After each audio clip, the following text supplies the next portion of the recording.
Hello friends, welcome back to another video.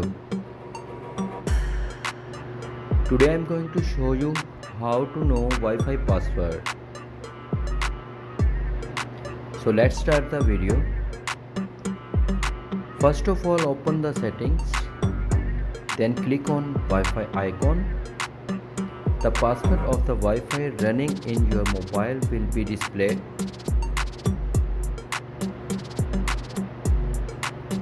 Just tap on Wi-Fi password.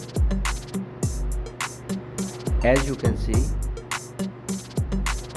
as soon as you click on the password, it will ask you to touch ID and put your fingerprint here. Now you can see appeared the Wi-Fi password on screen. And let me try to explain quickly once again.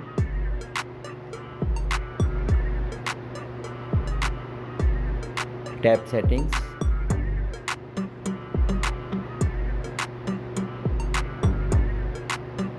Tap on connected Wi-Fi. Then tap Wi-Fi password. Add your fingerprint. Now appeared password. Thanks for watching my video.